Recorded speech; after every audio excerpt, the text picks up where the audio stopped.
Opinion: how the idea of wokeness was bludgeoned beyond recognition. In 2023 we saw signs across the political spectrum of how a once sensible call for social awareness was corrupted. In the year 2023, former President Donald Trump decided he was fed up with the term woke.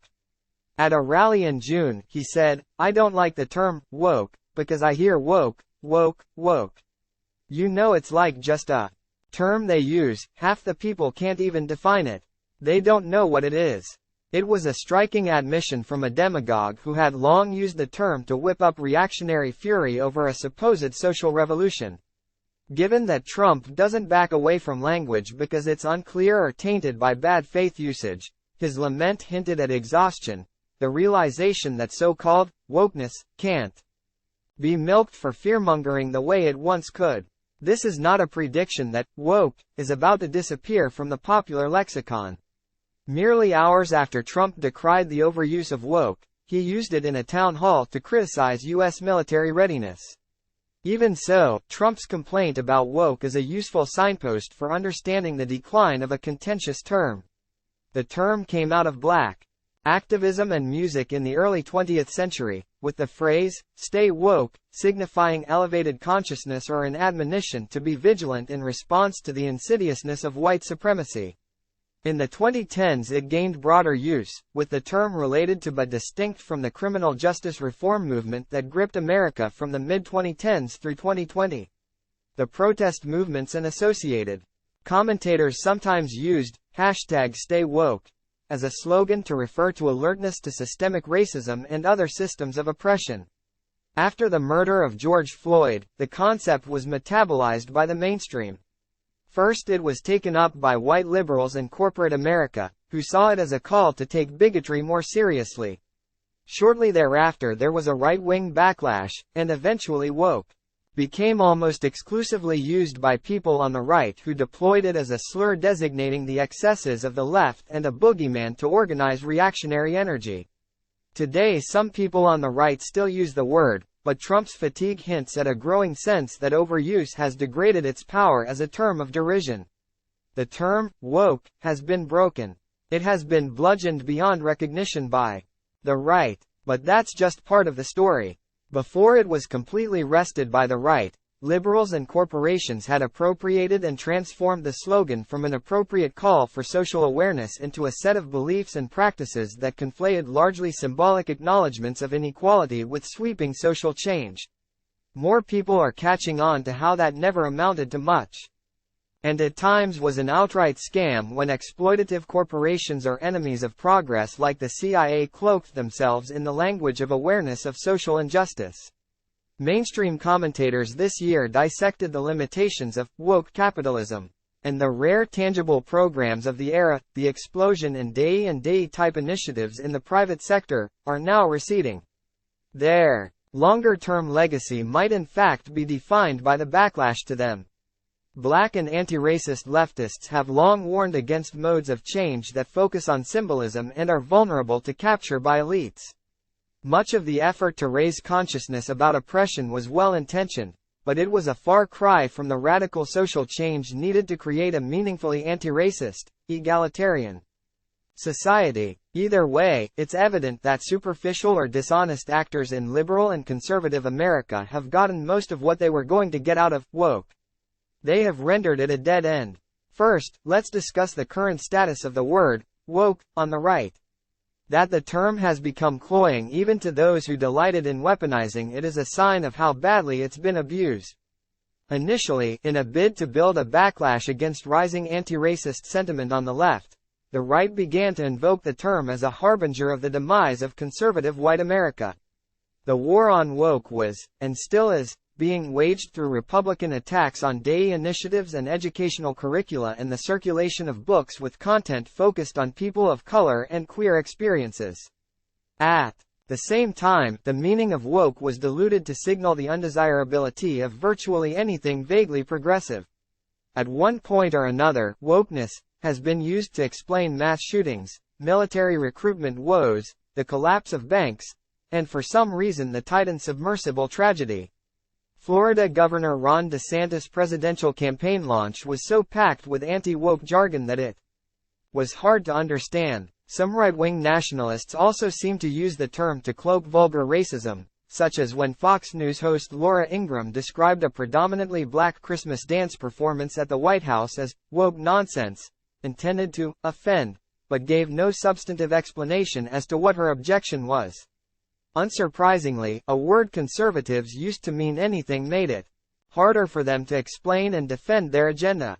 In March, conservative author Bethany Mandel froze up in an interview when asked to define woke, despite having devoted a chapter of her recent book to it. There are signs of diminishing returns for the right. Several right-wing boycotts of companies adopting inclusive policies or messaging in 2023 failed to make a financial dent.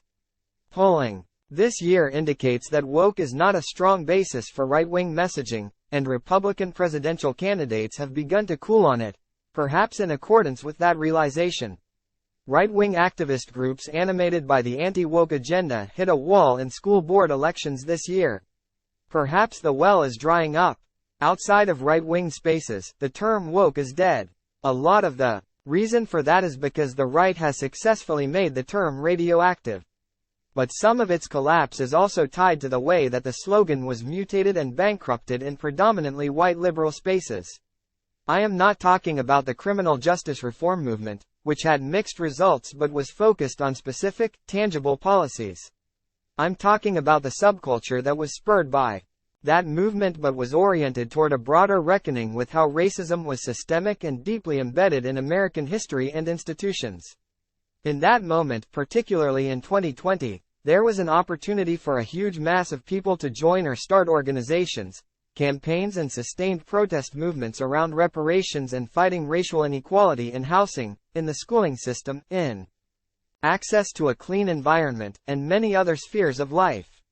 There was an extraordinary opening for collectives to pursue real strategies for addressing racial segregation across American life and the black-white wealth gap. There was a moment in which it seemed that thinking about the structural nature of racism could inspire thinking about its symbiotic relationship with capitalism, and push certain sectors of American politics in a more left-wing direction.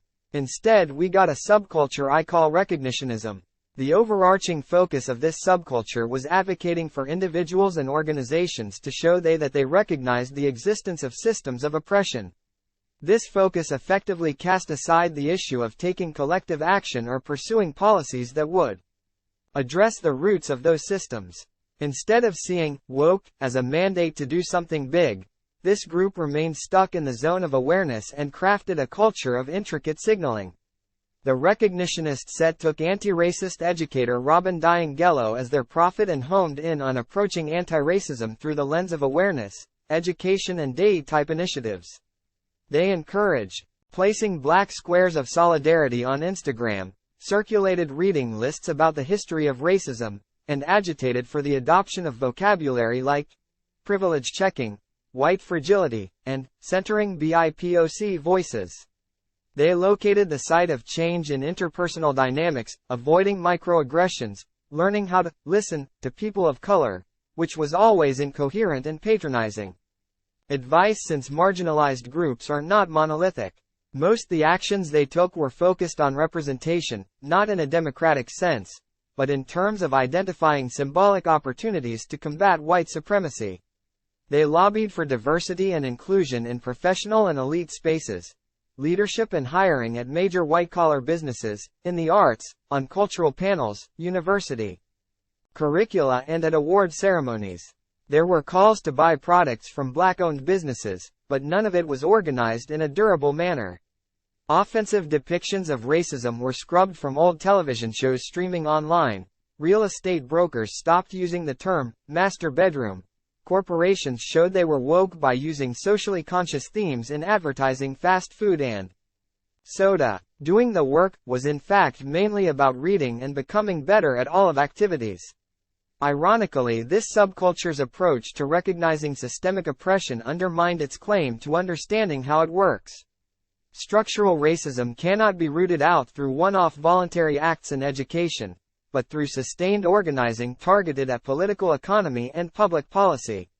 As the leftist Princeton professor Keeanga-Yamada Taylor pointed out in 2021 about DiAngelo's work, the notion that we will end racism one workshop at a time, one white person at a time really undermines what structural racism really is.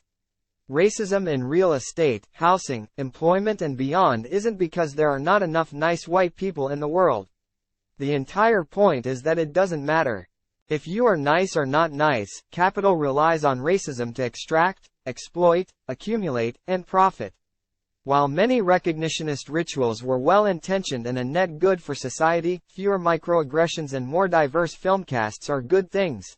They simply weren't targeted at addressing their own premise of systemic problems. One of the problems with a political subculture that focuses on acknowledgement and trafficking in symbolism is that one can establish anti-racist bona fides and then carry on with no accountability for action or progress. People and organizations can perform their rituals of showing they're on the right side, and then move on. That's already happening. One of the only concrete things to come out of that era was the explosion in focus on DEI, which was a net good, even if still far too narrowly focused on elite businesses and cultural organizations, and yet there's already plenty of data showing that DEI officers and programs are being slashed now that companies are no longer under scrutiny. The recognitionist emphasis on symbolism made it acutely vulnerable to being co-opted and subsequently ignored. It wasn't built to last. The missed opportunity of that moment doesn't mean that the DEI advocates and microaggression educators are villains. The core problem still lies with the right and the capitalist class, and they benefited from the long-term institutional weakness of the left. As Georgetown University philosopher Olufemi Taiwo put it in an interview, you can imagine, counterfactually, having robust community organizations, unions, and affinity groups like the kind of organized, civil rights groups that SCLC and SNCC represented back in the day, that were holding people to account to hold the agenda on something more poor-focused. But on this side of Reagan, a lot of those kinds of institutions have receded in power and influence for a variety of reasons. Woke remains today as an increasingly strange zombie artifact, and it is sad to reflect on how even the most incremental attempt at recognizing how racism pervades our society elicited such fierce backlash. Hopefully the next time there's a major crisis in race relations in America, the left will be more organized, and we will all be more vigilant about the paths that can lead us astray.